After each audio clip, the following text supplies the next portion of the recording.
And now we are recording our Zoom meeting. So why don't we get started and with a call to order. So I'm calling the meeting to order at 4:08 p.m.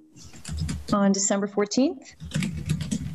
And we've got Stephen Judd, Scott Tunderman, Jamie Paquette, Dimes for Dollars there, and myself. I love that email address, by the way, Jamie.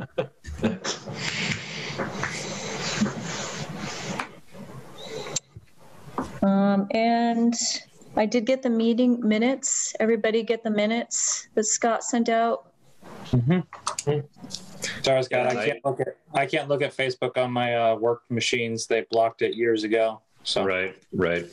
Well, but I can log into my Gmail account. And I did notice Gmail was down for me this morning too.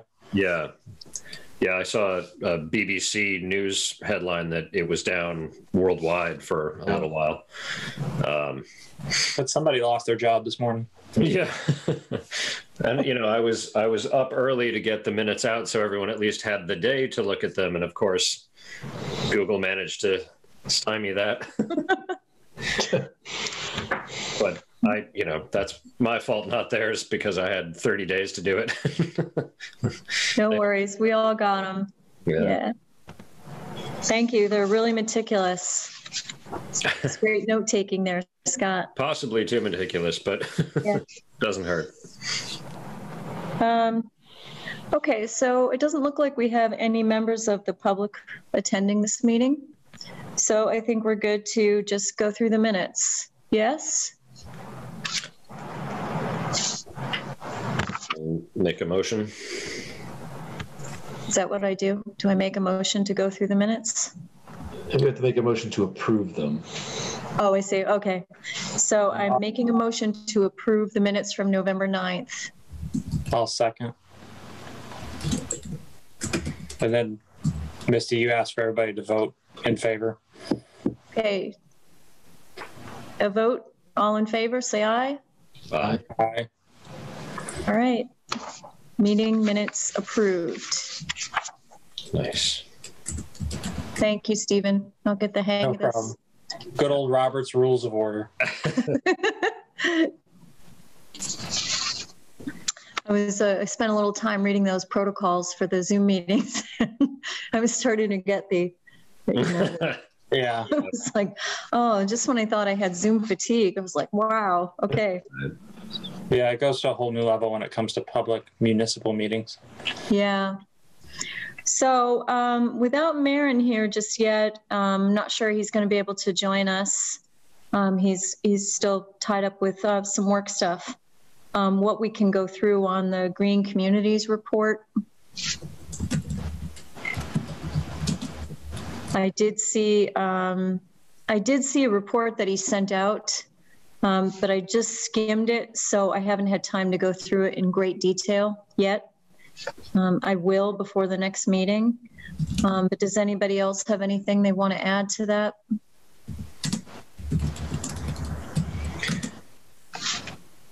No? Okay. And I don't remember having received it. Let me double check. Yeah, I don't think I saw it either. He might have just sent it to me, but I thought. When was our last meeting? November 9th. 9th.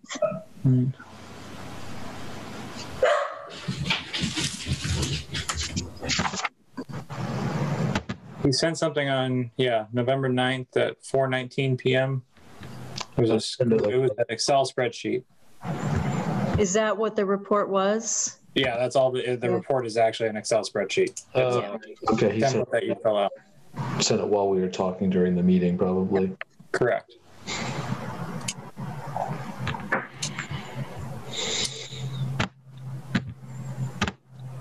So I'll take a closer look at that report too, and then if Marin, if he's able to join us, he can chime in after the fact, or we can catch up in the next meeting with him on that. And then just looking at what other items we had on our agenda.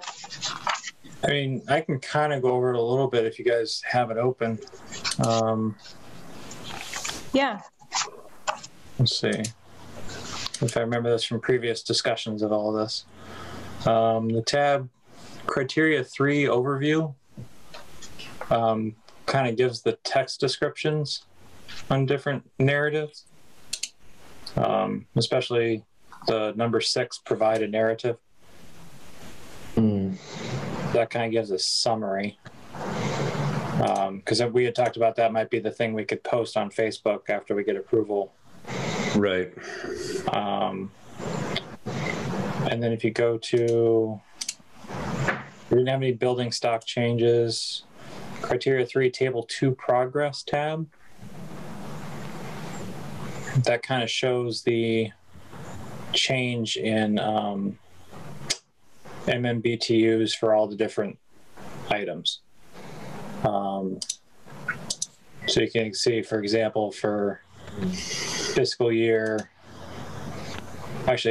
fiscal years on the first column, D, and then the last 3, I believe, are calendar years. So you can see buildings are from 2019 was 36,000, and it was down to roughly just under 29,000. And that must be a partial year because it's, column D is the baseline year. That's 2009, not 2019. I was reading that wrong. Okay, so then Amy's here. Oh, nice.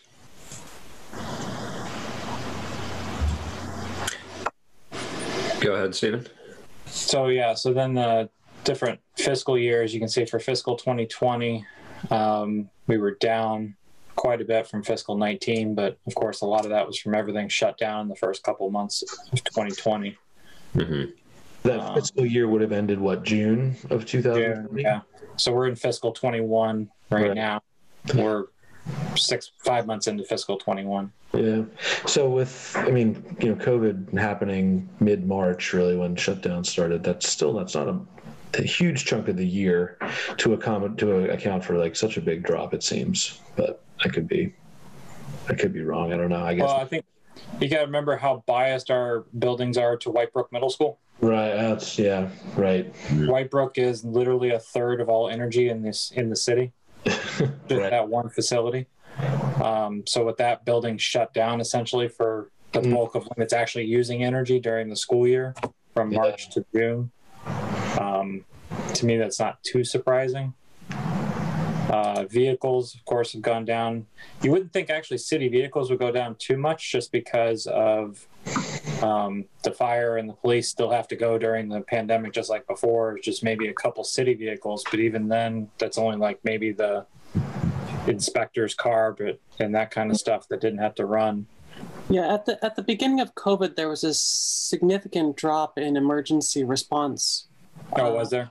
Nobody wanted to call for heart attacks and stuff like that. Exactly. It has since, my understanding is that it has since come back, but the first few months of COVID were significant reduction. Okay.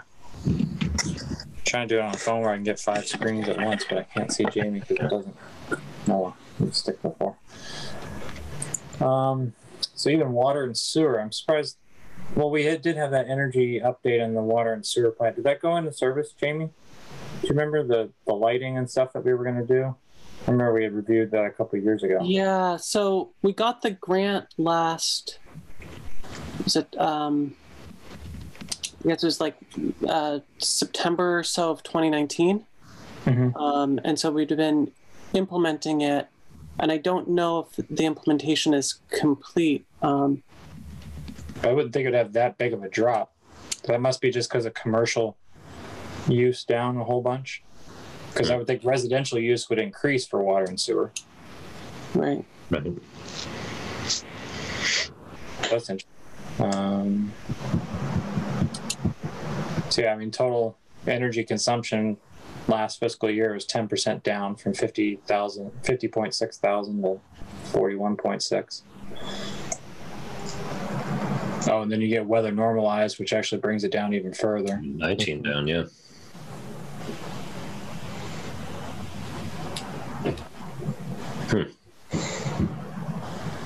I guess because last winter wasn't really that. Well, I guess it must have been cold. Well, if it reduced it down, that means it was more extreme weather. Yeah, we had a couple of pretty bad cold snaps, if I recall. Yeah. Well, reduced energy consumption would mean milder weather, wouldn't it?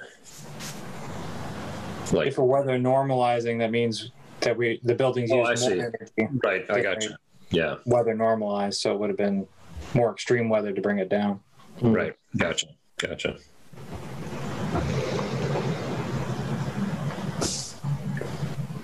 So everything's, of course, trending in the right direction. But as you can see before, if you look at buildings from 18 to 19, we went from 31,000 to 36,000. Mm-hmm. There was a huge jump, and it was at Whitebrook Middle School, and we never really quite figured out what it was. But the gas bill went up like 50%, or almost even doubled, and the electricity went up like 25 to 50%. And that wasn't even realized till they did the Green Communities report at the end of last year, because I guess the bill was just getting paid. Nobody noticed it against the previous year's bill, so that was another reason why it'd be nice to have this, we establish a tracking method for all these bills, so that when whoever's doing it at the city has a spreadsheet and they just plug it in, and then all of a sudden the spreadsheet would tell them, well, this is 50% bigger than the previous year over year. Maybe it should flag it and say, can you double check, just a reason to go back to the building supervisor or something like that is why did it change?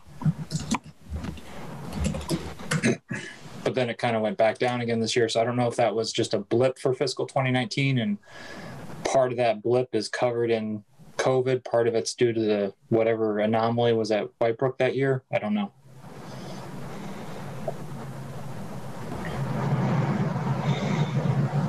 So is that tracking something that we're still hoping could be in place?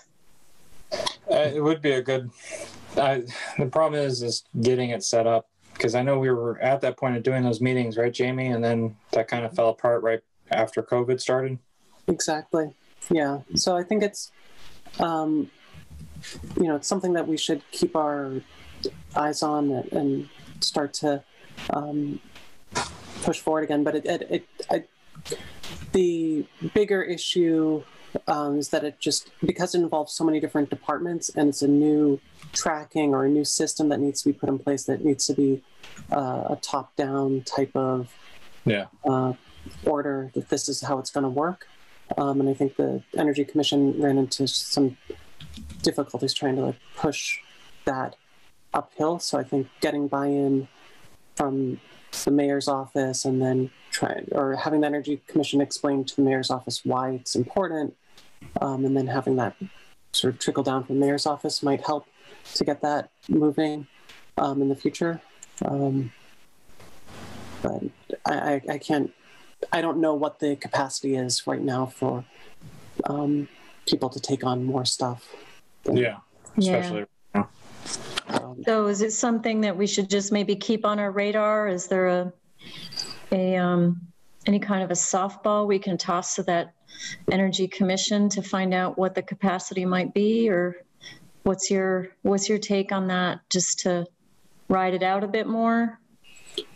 I guess it depends on where you as the chair want to take the Energy Commission and what I definitely don't want to add a lot more stress to what's going on right now. And you guys know. I'm sorry. I guess just one thought would be, now that we got the contract for all the city accounts, they have all the meter numbers and the account numbers for all the 80 different meters. Yep. Somebody could maybe reach out to Eversource and say, can we aggregate these all on an online account? And maybe then you don't even have to worry about having each city department report each bill. If we can find a way to aggregate it on the city, everybody still get paper bills and everything pays the same, but we're able to use the online interface for Eversource to aggregate all that stuff. Then we could just do the tracking without even having to make any additional work I don't know how it works, but I know for my online account, if I had more than one meter, I could add 2 meters to my Eversource account. So I wouldn't think it'd be too much different for a city. Mm-hmm. It's just 80 different accounts. It's just how much can you aggregate it? Yeah. So that could be a thought. Yeah, I was thinking that when we saw that we finally had all those account numbers and all the listings for what they are, like maybe we could, even if you could just view them individually online without getting too much trouble, you could get that sense of year over year changes. Yeah, because I don't think anybody's actually ever set up an online account for the city of Easthampton. So maybe it's reaching out to Eversource customer service to start off with before and saying, we're the Town Energy Advisory Committee. We have 80 something accounts and we'd like to start tracking this. Is it possible to, even without disturbing how everything gets paid currently and getting rid of paper bills and stuff, can we do this online? And if we can, how do we do that? And then hopefully Eversource can let us know. Yeah. So that might be one avenue to try without even using the city departments to try to change their processes. Yeah. And so go ahead, Jamie. I was just, I think that makes sense, especially where we're at right now, but I don't know what it takes to get to talk to the right people at Eversource. Again, that might be something that a quick conversation with the mayor, and she says, yep, that's a great idea. And if the Energy Commission wants to sort of be the group that watches that and can sort of keep an eye on things, and then let the relevant city agency know, hey, like Whitebrook's going off, you guys have been twice as much energy use the last couple months year over year. So and one nice thing now is Eversource is now both our gas and our electric provider, now that Columbia failed so spectacularly. So now we're both Eversource for gas and electric, so it would be even more simple. We could even look at the gas bills, theoretically, hopefully on the same account, if possible. So maybe even before reaching out to the mayor, maybe it's just worthwhile to reach out to Eversource customer service, explain them the situation, and say, is this possible? And if it is, what process would I need to do? And then we can go to the mayor and say, hey, we talked with Eversource. They said all we need is your approval. Say, for example, we just need your sign off to give us access to an online account for all the accounts. They get added, and then we go from there. Because even then you can get all the online bills, because you can get PDFs of the bills, and we can see what the solar net metering credits are. Because that's another thing, is we don't know if we're tracking against the production properly, if there's just no accounting for that, but that should be on each bill.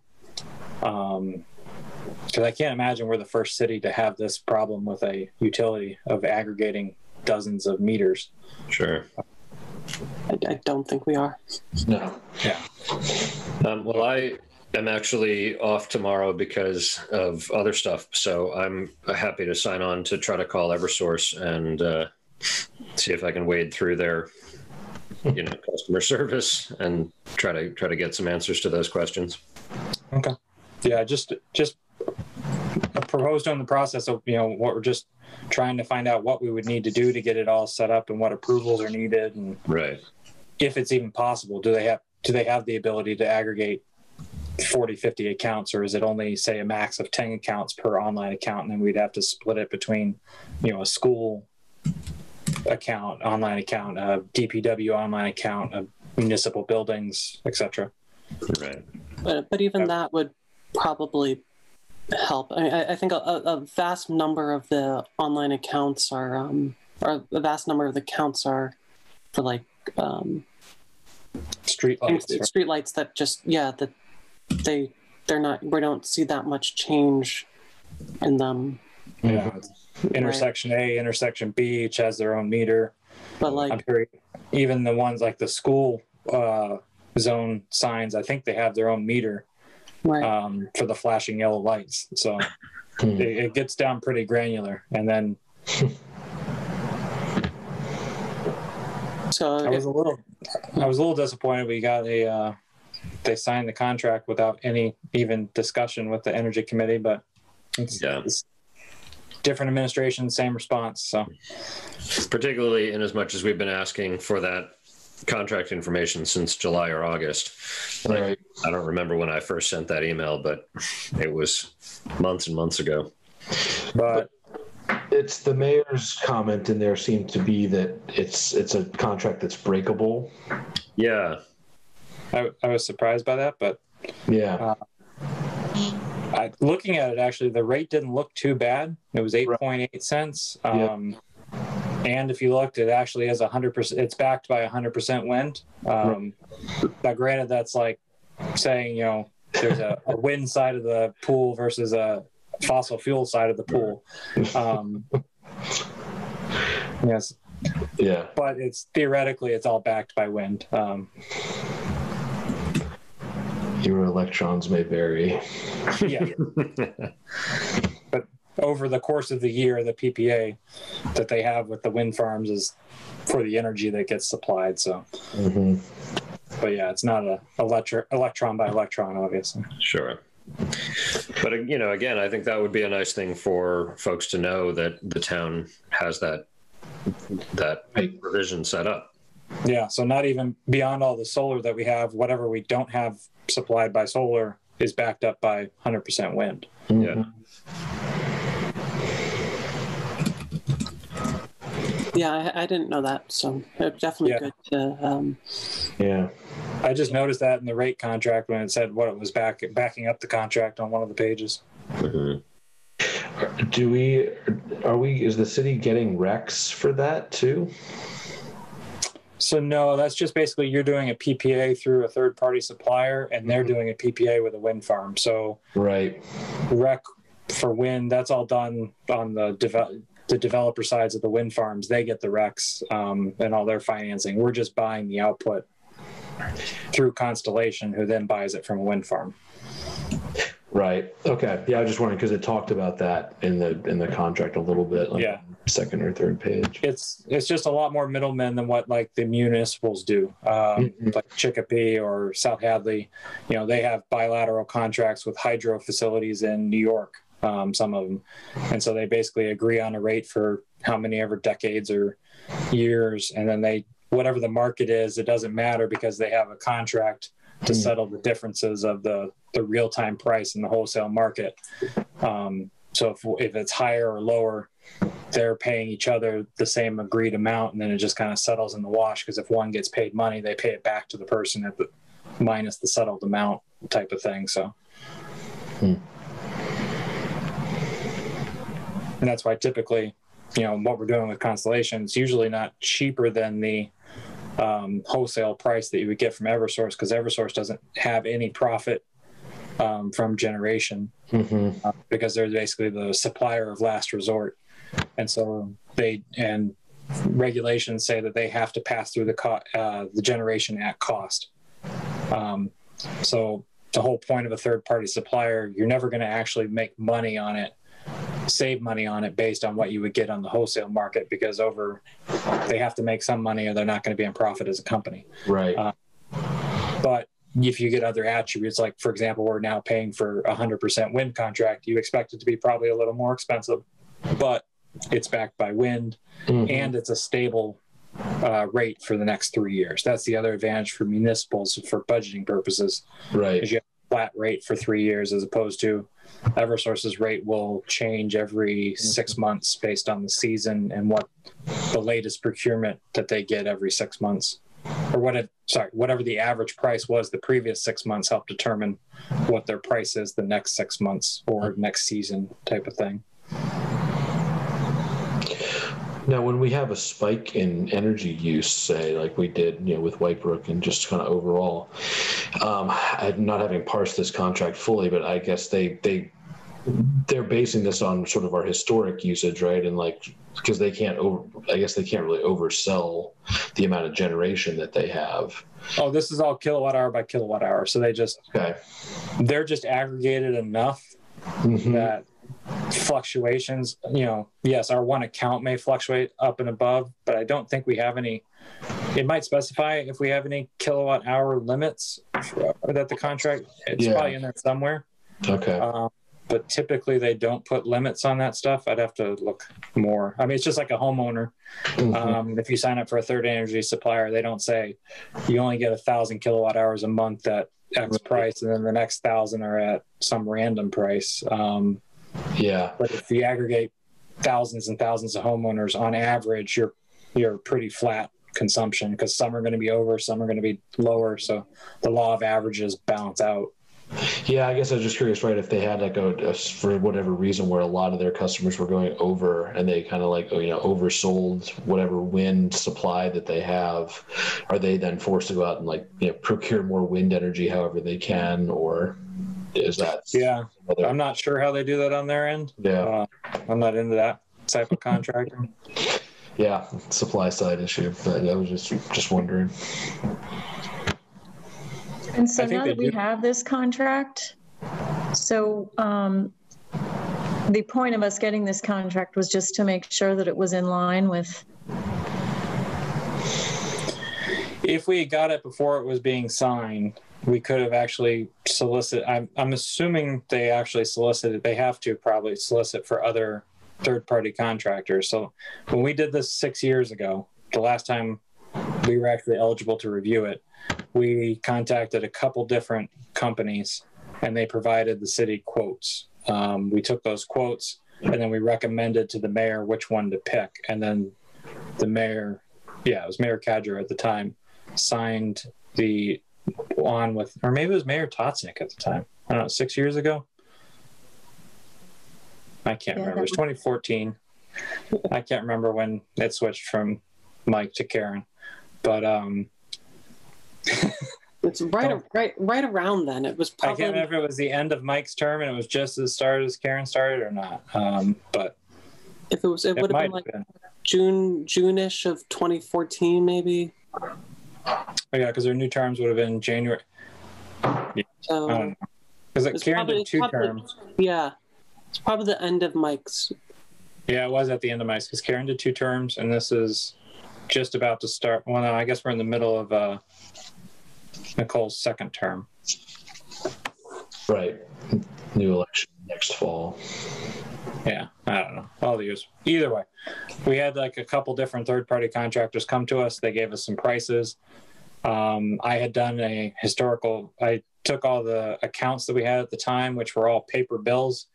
I made my own spreadsheet and tried to figure out what the existing rate was, looked at the historic Eversource industrial rates to try to give what would have been, if we just stay without a contract, what would our thoughts be on rates? Because usually a third-party supplier is always going to say, Eversource rates are going to go up drastically over the next 10 years, so lock in with us because we'll be, at a fixed lower price, which then you always go back to them about the whole idea of they don't take any cost increase on it. So how are you going to make a profit as a company if you don't have some bit of a margin on top of wholesale rates? But sometimes it can be done. I know like Dominion, when they used to have a big contract, with the nuclear plant, when nuclear was a lot cheaper, if you have an exclusive contract with them, then it was cheaper than the wholesale rate, because rates were so much higher with coal and oil and natural gas that at the time before fracking, nuclear was much cheaper. So you could do a third-party contract where it was cheaper than the wholesale rate if you did it with the nuclear companies. That was right at the beginning of third-party supply, like 10-something years ago, before fracking started taking a huge effect. But yeah, so that's in short. Sorry, that would have been if we had gotten the old contract and maybe asked for different bids and saw what the different prices were. We could have made a recommendation to the mayor on which account to sign. But this one, it looks like I'm not sure what was done on the mayor's, on the administration side on reviewing different contracts, or because I don't remember the last one having 100% wind provision.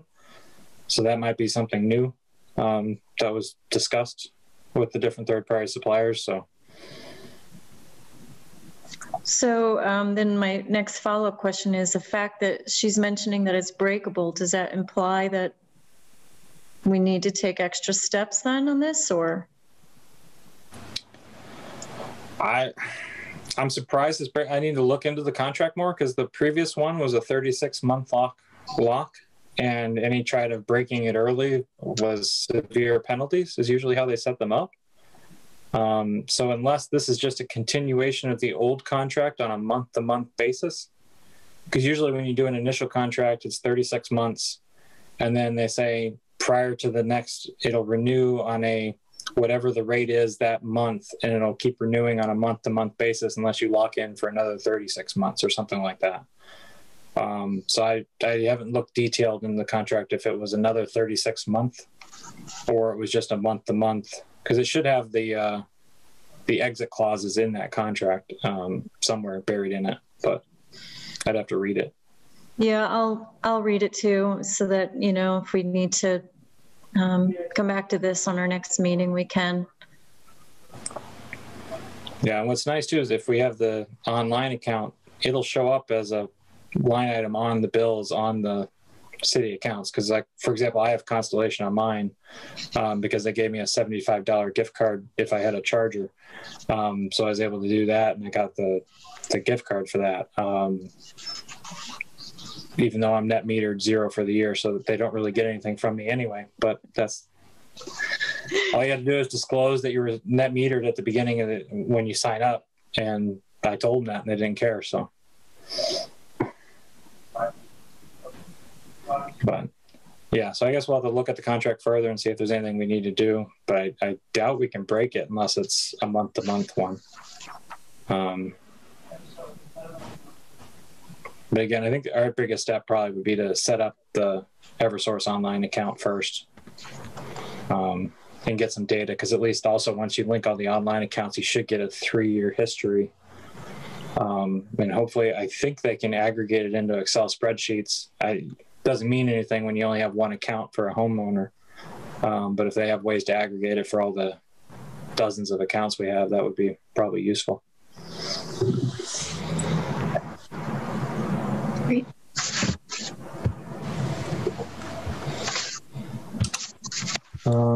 Back on the green energy, the other thing I wanted to mention was on the Criteria 3, Table 4 ECMs.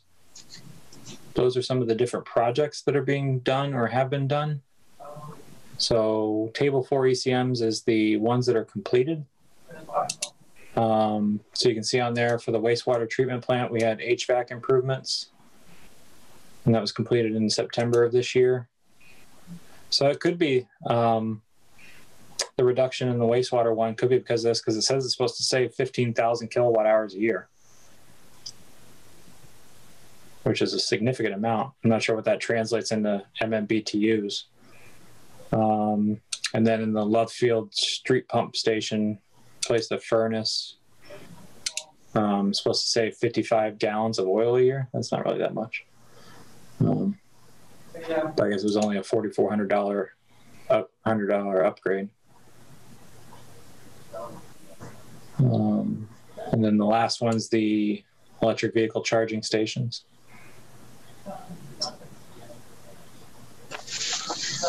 And then what are the other ones? Oh, that's just sample data. That's not ours specifically. And then we have our renewable energy one on Criteria 3, Table 5. So you can see our 2 solar ones. We have our landfill solar on Oliver Street. Does it say how much? It says annual electricity generation of 3 million kilowatt hours. That doesn't seem right. It seems too much.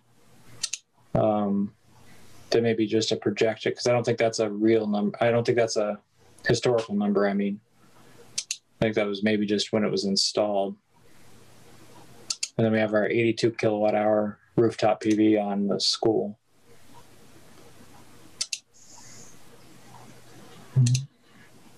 Then on Table 6 of Criteria 4, we have our vehicles.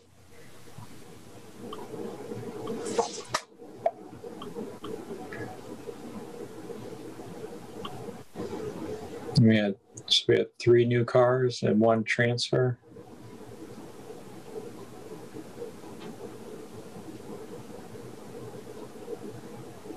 Oh, and then we had one vehicle retirement you can see on the bottom.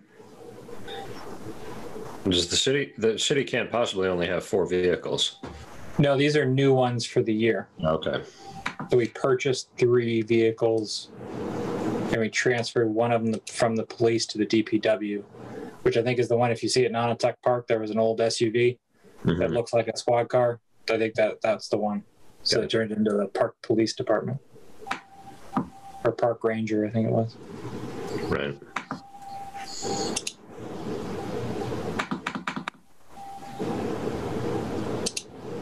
And that's about all the tables.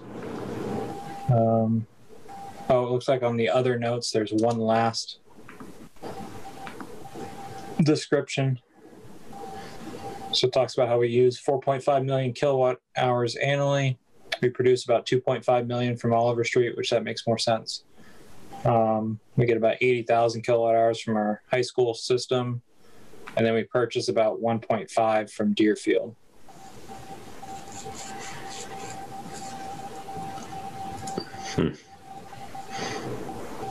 Which that's, of course, there's the conundrum if we reduce our consumption too much, then we run out of net metering credits for what we're obligated to sell to the solar facilities. So we got to run more Christmas lights on our municipal buildings, Scott. Sorry, Scott. How the There markets goes your are messed argument right out the window.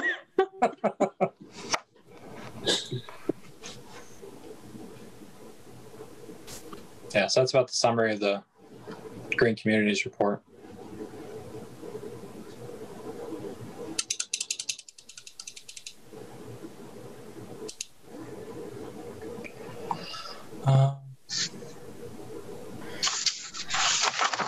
Looking at emails since the last meeting, one of the topics was that tweet from the Mass CEC about community resilience letters of interest, which are due Wednesday.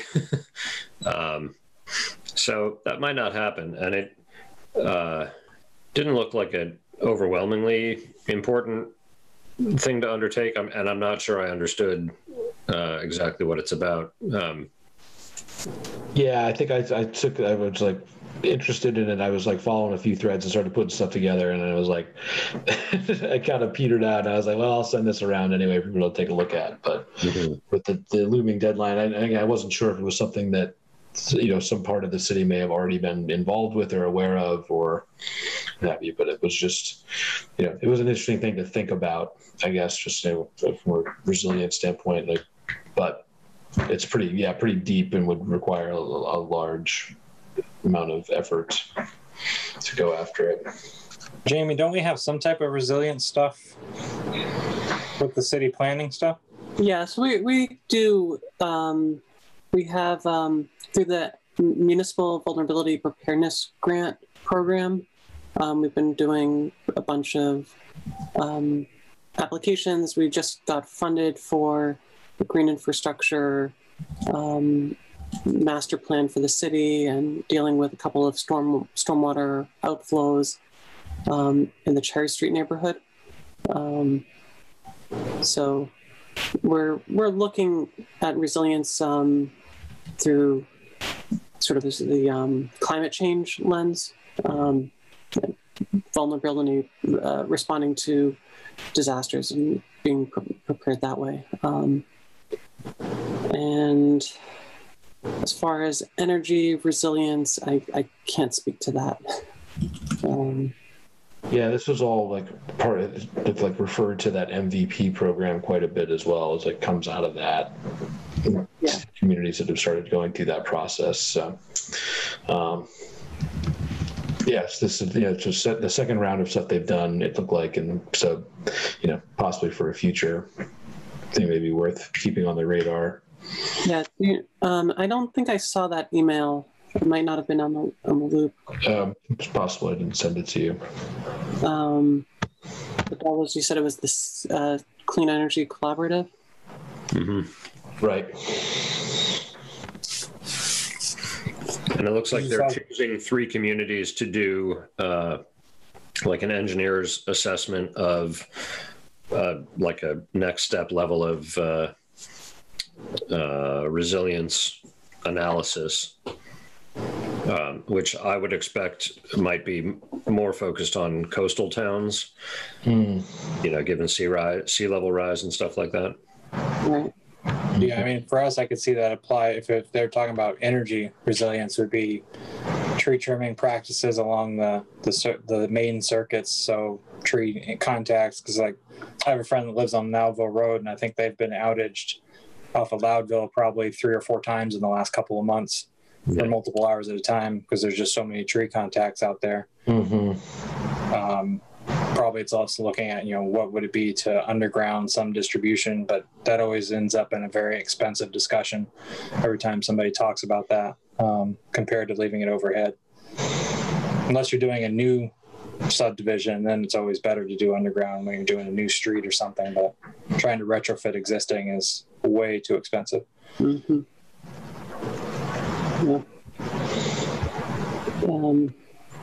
Yeah, I'm just looking at the Mass CEC website now, and it looks like they have, I don't know if this is what they were looking for proposals for, but they had advanced energy storage systems, resilience, risk gas stations challenge, and community microgrids. That's probably all tied into it. Yeah. Because I mean, some of our I'm sure our safety complex has backup power, I would imagine. Yeah. And our water facilities probably all have backup generators. Yeah.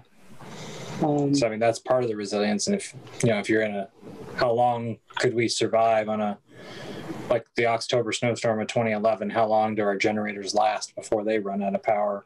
And then you start losing other basic infrastructure. Yeah. Pump stations are all. They all have backup power as well. I think they're all diesel or gasoline. Yeah, but then all the gasoline stations don't have backup power, and then you can't pump it out of the ground from the station. So then resilience, you can go down a very deep hole on how far you want to go. Yeah.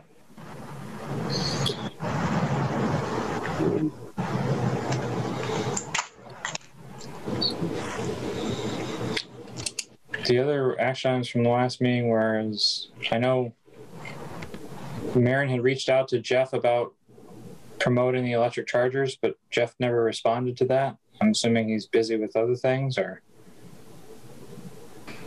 Yeah, and I sent a follow-up email with Jeff and Marion to connect them again, and I didn't hear back. So, okay. If you'd like, I'll send him another. I'll send another reminder. It'd be nice to get that promo done. Do you know when the ones on Lovefield Street are going to be installed? No, I don't. Okay, because you can see that they have the poles laying there, and they didn't pour the sidewalk for the 2 spots where it's going to go on the new parking lot when they open that all up. I don't know if they're waiting on Eversource or. I know we have the equipment stored in the at 50 Payson. Oh, really? And so must be Eversource then, waiting for them to put in the transformers or the conduit or something. Yeah. So it's possible that they're waiting, that Jeff and Marion are waiting for that to go online before they do. But I'll send another email to them and see if we can get some closure on that. It's all going to be covered in snow in 2 days anyway, so. And then it'll melt, and we'll get another opportunity. So we'll probably have summer again before it comes back to winter.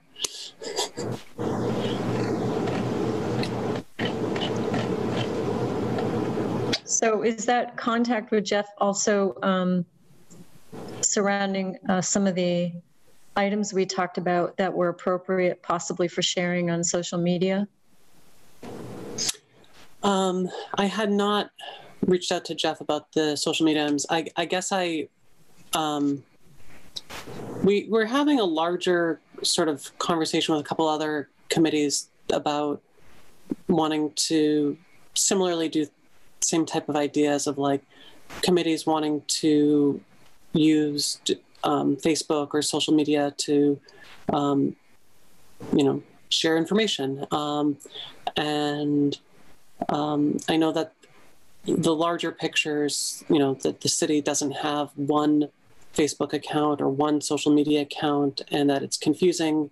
If you want an update, you might get it from the police or the fire or the public health or the mayor's office or planning department. And so there's been a larger discussion going on about social media. In the meantime, if there are posts or things that the committee wants to post, if it's not every day, then we can, if it's once a week or a couple times a month, then we can easily do that on the planning department page. And you can send me the post and I can post it for you. Or you can send it to Jeff and Jeff will post it as well. But I don't recall seeing the request for a specific post. I don't, was there specifics or was it just general?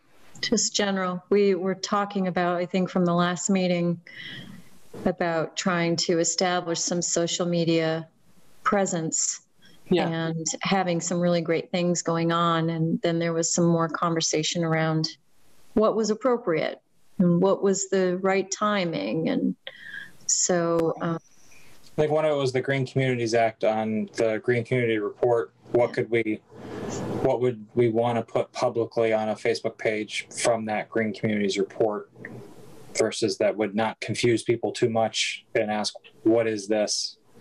And get a whole bunch of discussions that aren't needed on some besides the just trying to get out a basic point and talking with Jeff on what his level on the green community. I think that's where the specific request was from the last meeting. Okay. Yeah, so I don't recall who was taking the lead on that one, but I didn't follow up with Jeff on that. So if that was supposed to be me, I apologize. No, I was just really kind of following up on our last meeting and, seeing if anything else had materialized and if there was any new information, but we probably should have Maren here too, before we decide what, if we want to move forward with posting anything, because that's a real rabbit hole, the whole social media thing. Yeah. I can't even imagine having multiple departments that have the ability to weigh in, so. Yeah. I think we do want to be more selective about what we put out there and, so. Yeah, I mean, I think it's, if we're putting in, projects that are coming online or completed, the energy savings that we did, with the wastewater treatment plant or, the retrofits elsewhere. I think that makes sense to highlight online, like, hey, we did this project, we got a grant. Most people in the community will never notice a difference, but it's saving us, this much energy per year. Yeah, if we say, and we equate it to dollars, say it's projected to say 50,000 kilowatt hours a year, and our normal rate of 20 cents a kilowatt hour, that's a good chunk of change. Right. $10,000 that are less to be spent. Now, of course, somebody would then complain about salaries and all that stuff and drive it down another hole when unfortunately that's where a lot of those discussions go. You can say good things and they always get twisted. So it's, it's damned if you do, damned if you don't on some of that stuff. So. Yeah. So if there's anything, I guess I would just, maybe if you want to brainstorm it, we can talk offline. We can try to figure out what kind of things we want to post, or if you just come up with like a short blurb. And we also have our own committee account. Oh, okay. So I created that a couple of years ago. It doesn't get posted much, but we have one. So then we could theoretically just post stuff. And if the planning department was okay with it, you could just share the post on your account instead of having to author it. Yeah, I didn't realize that the Energy Committee had their own account. So Yeah, nobody does. That's the problem, is we have it set up and we don't post to it. yeah, I mean that is every committee that wants to have their own account runs into that. We have 10 people who like the page, and that happens to be the members of the committee. Yeah. But yeah, if the, you know, because I'm not on Facebook very much these days. I've kind of just rather not. I'm trying to do that myself. It's hard to break. Yeah, but if there were posts on the Energy Committee's Facebook that you wanted the planning department to sort of bump by liking it or sharing it on our page, then I think that's completely appropriate. And that might be a way to drive more people to ours, because you guys have a decent following on the planning department one. You could say, check out what the energy department's, the energy group has, and, follow their account if you want to get more updates like this. And then. Yeah. But unfortunately, I'm going to have to ask you to go old school. If you do post on the Energy Committee, you might have to send me like a letter or something letting me know. Oh, yeah. Certified mail through carrier pigeon. Yeah, carrier pigeon, smoke signals. Please share. Return receipt requested, something like that. So that way, a singing telegram. Actually, probably email would be fine. I was sort of recreating in my memory the thread about starting a Google Doc to come up with ideas of things to post, and I think that was when Marin pointed out about things being transparent to the community, and that document would have to be transparent, and our email addresses are subject to subpoena. So I think that my memory of that Google document conversation didn't go as far as Marin's warning that all of us would be exposing ourselves to subpoena. But I still think it's a good idea to have some sort of like brainstorming repository, and just say hey, I just saw this neat article, and stick it in there, and then there's fodder for content on the Facebook page to share something every few days. What little I've glimpsed of social media management is that it's important to have fresh content on a regular basis. So if we could bank a lot of energy related stuff, specific to the city, and doing things like a snapshot of the, solar generation reports and stuff like the Green Communities Report, should be the most meaningful content, but also just, articles from other groups, or, hey, remember Mass Save does home energy audit, it's kind of all that stuff is good to fill in the blanks and keep, a post every 3-4 days kind of thing. Mayor, Scott, one thing you could do is maybe create a Google account just for the Energy Committee. Mm-hmm. And then you can create the Google Doc and just make it public so it's viewable on the internet, and then that would I would think that might satisfy the public meeting, open meeting, if it's viewed by anybody and it's not password protected or something. Right. I think that the larger issue with the open meeting law is that you can't really have deliberations online outside of meeting, and so it gets really complicated with things like email or Facebook, where even people who are commenting, if you have the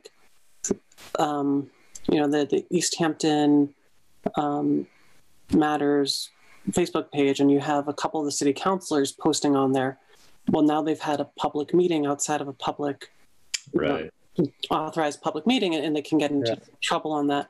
Mm-hmm.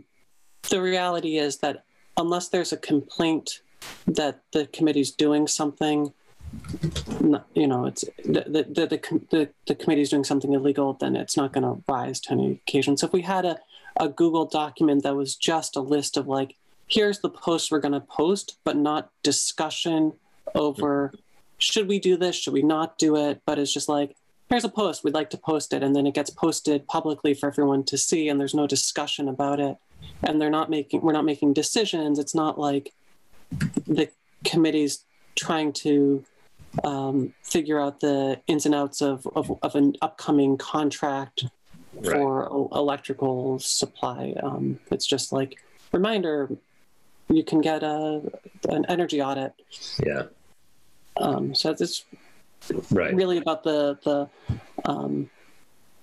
what it is that we're trying to do from it, if that makes sense. Okay. So Are there any formal protocols, Jamie, on shared documents and transparency around, or not really? It's just best practice kind of.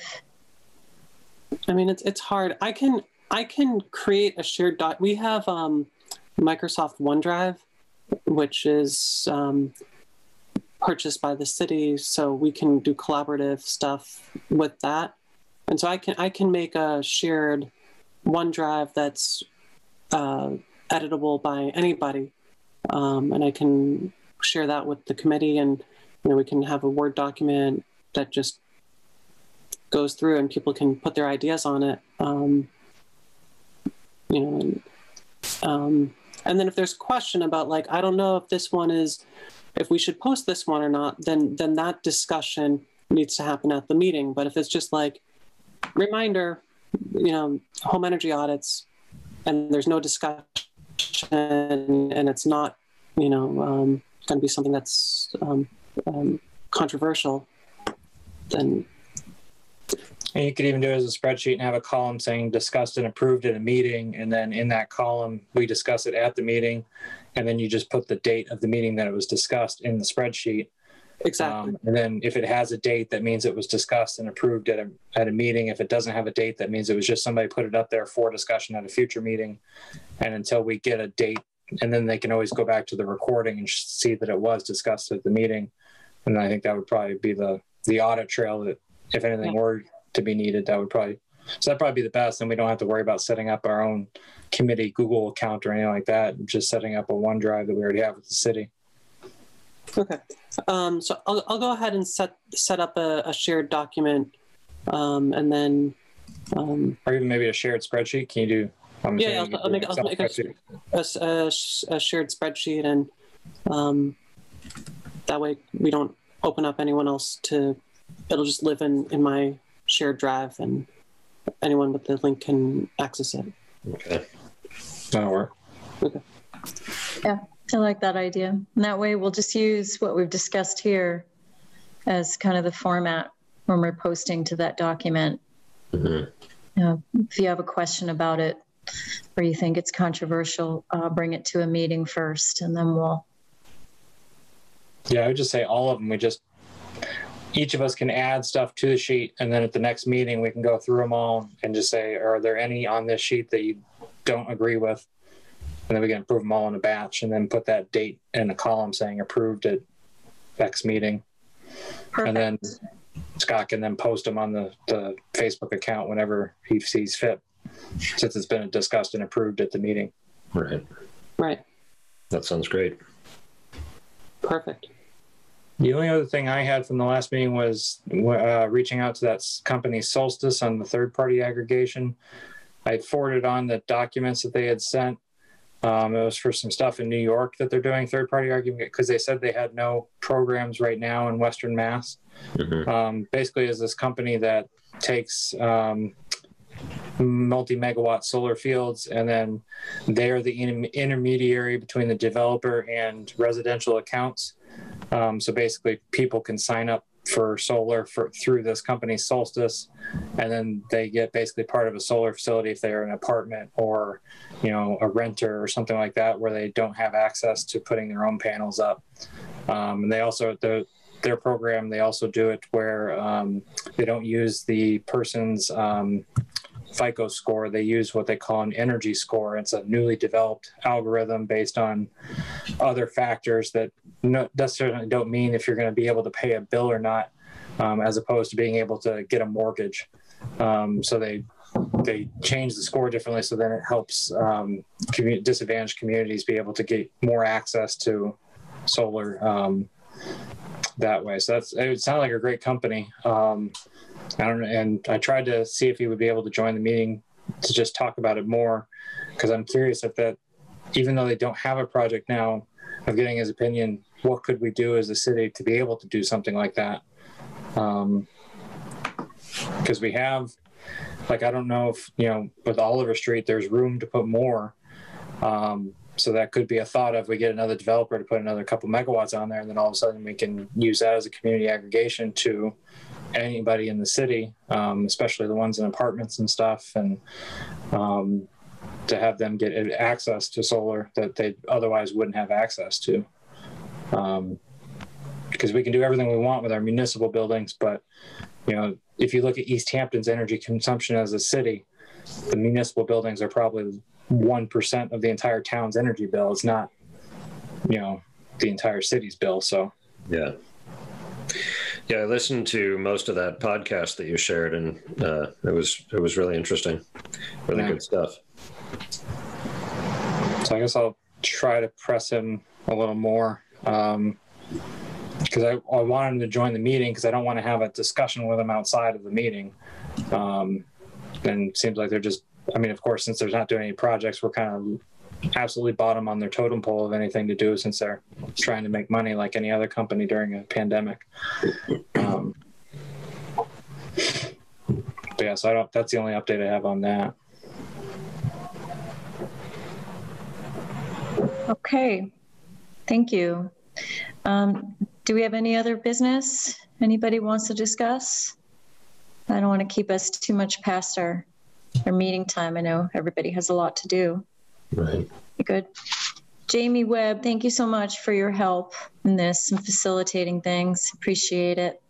Thank you for letting me into the meeting eventually. I thought about it. I was like, give her a break. She didn't realize you have to admit people into the city account if there's a waiting room. Yeah. Which doesn't make sense for a public meeting of why there's a waiting room anyway on Zoom. But yeah, it's to stop the Zoom bombings. So that way. But it's a public meeting, so people should be able to Zoom bomb publicly. Right. Yeah, and we publicly post the agenda with the link and the password. So. I was reading through this. I was like, okay, they don't want people Zoom bombing, but okay, all right. It has to be a public meeting. With it. Yeah. But I think if you have the waiting room, then you can kick someone out of the meeting. Yeah. Okay. And then you can kind of exile them to the waiting room, and they can't come back in. Yeah. Whereas if you don't have the waiting room, then they can keep coming back in. Yeah. Okay. Makes but sense. that is something that you can, if you want to talk with the Zoe, I guess, who does that. I know you can turn off the waiting room, you can turn off the passcodes, you can change the settings, and I don't know if she's, if you're allowed to or not. So if you want to have that conversation with her to change it around, feel free. Great, thank you. So far, I think it's working. Yeah. I don't see anybody having any major problems. I'm not hearing any complaints, so. None of our 10 Facebook followers have turned right. You're going to change that, though, Scott. You're going to change that. So while I have you all here, does this time and day work for everybody?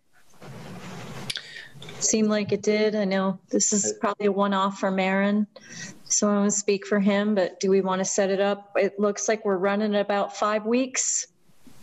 Does that work?